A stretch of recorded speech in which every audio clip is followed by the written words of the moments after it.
Press conference का आपका क्या एनालिसिस है वीरेंद्र जी? देखिए ब्रजेश जी, मायावती ने प्रेस कॉन्फ्रेंस में आज जो बात स्वीकार की है वो अगर वो काफी पहले इस बात पर अमल कर लेती तो शायद दलित उनसे ना छिटकता। उनको आज ऐसे वक्त में दलित वोटों के नुकसान की चिंता हो रही है जब उनकी जमीन खिसक चुकी है। उनके पास लोकसभा में एक भी सांसद नहीं बचा, उनके पास विधानसभा में सिर्फ एक विधायक है, विधान परिषद में भी कोई नहीं बचा है। तो ये आज बसपा जहां पहुंची है वो मायावती के फैसलों की वजह से ही पहुंची है, उसके लिए कोई और जिम्मेदार नहीं है। और सबसे बड़ी बात यह है कि जो लोग सार्वजनिक जीवन में हैं, नेता हैं, ऐसा काम कर रहे हैं, उनके बारे में अगर जनता एक बार ये राय बना ले कि ये लोगों से मिलते नहीं हैं, उनके ऊपर भ्रष्टाचार के आरोप लग जाएं, दाग लग जाए, तो फिर वो लाख कोशिश करें, अपनी खोई हुई पुरानी प्रतिष्ठा और साख प्राप्त नहीं कर पाते। और बसपा के मामले में भी ऐसी ही स्थिति उत्तर प्रदेश में बनी है जिसकी भरपाई नहीं हो पा रही है। और इस बात को मायावती महसूस करती होंगी क्योंकि पार्टी का कैरियर लगातार डूबता गया है।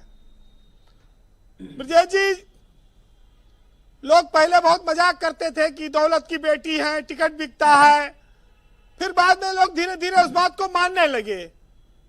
दूसरा ये रहा कि जो हमारी पूंजी थी, पुराने नेता थे, वो छोड़ छोड़ कर जाने लगे, उनको रोकने के लिए कोई कोशिश नहीं हुई।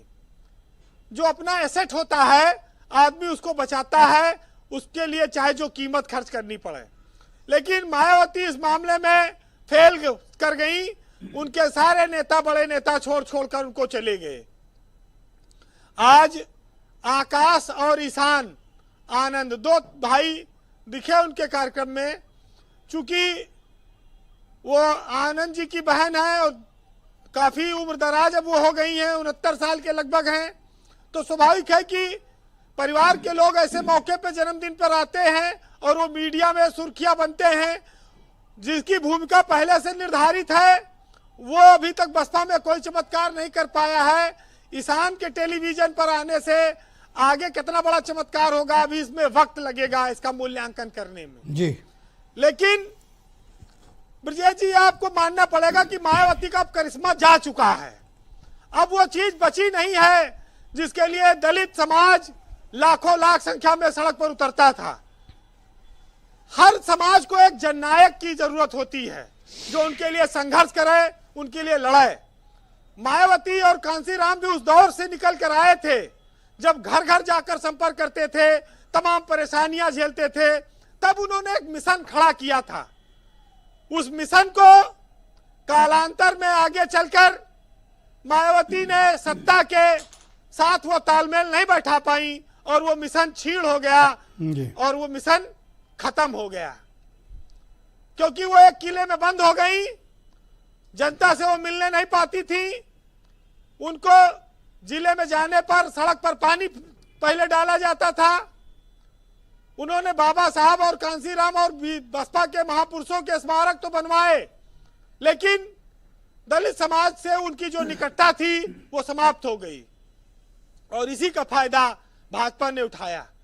आज दलितों के घर पर भाजपा के नेता भोजन करने जाते हैं ना, फिर उनको फ्री राशन दिया, फिर उनको गैस सिलेंडर दिया फ्री में, स्कीम्स का लाभ भी दिया, स्कीम्स का लाभ भी दिया, वही घर दिए, शौचालय दिए, कैश स्कीम्स दी।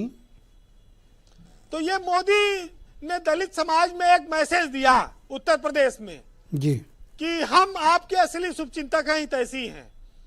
और दूसरा ये देखिए, जो ये लोकसभा का चुनाव गया 2024 का, इसने मायावती को बहुत ज्यादा डैमेज किया। ये संदेश गया कि वो भाजपा से डरी है, वो किसी से गठबंधन नहीं करना चाहती, वो ऐसे प्रत्याशी खड़ा कर रही है जो समाजवादी को हरावे।